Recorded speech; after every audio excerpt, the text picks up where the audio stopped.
Hello everyone, it's Shane Kanto, your Wasteland reviewer, and I'm here to review The Platform 2, and this is the sequel to the much talked about Netflix original horror film from Spain.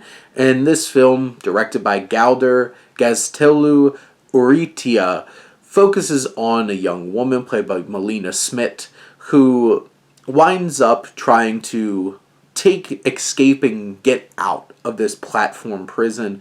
You have the likes of Hovik, Kuchkarian, and Natalia Tina, who I think a lot of people know as like Tonks from Harry Potter, and most recently in John Wick Chapter 4, popping up as one of the other characters. But this film really focuses on Smith's character, who, for the first 30 minutes or so of this film, you really connect with her, and especially her like platform mate, this heavier set guy who's going through so much. And it really builds up a connection and empathy, and you really feel the emotional heft of what winds up happening at the end of this first act. And it really sets the stage for like this religious kind of commentary, it's civic commentary, and balancing these kinds of zealotous following of rules and stuff like that. It has a lot of ideas. Then it gets really blunt with them, bogged down, and it leans into some body horror, and specifically Natalia Tina's character goes through a lot when she's introduced into the film.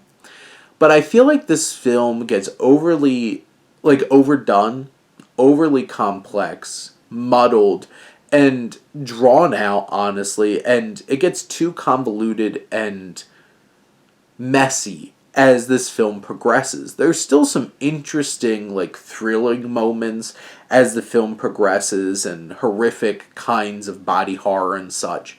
But I feel like it gets too bogged down in its overly blunt commentary on faith and religion and stuff like that, where you get lost in the shuffle after a while.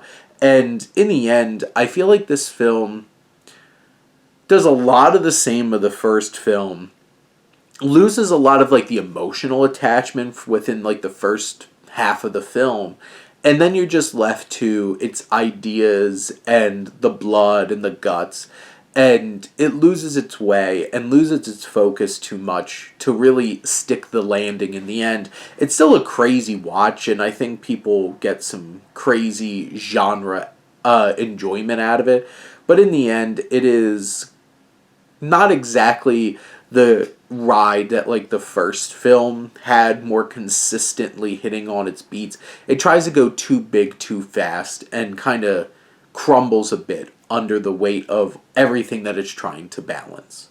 But those are my thoughts on The Platform 2. Let me know what you think, and let's talk some movies. But thank you as always for tuning in and supporting your Wasteland reviewer.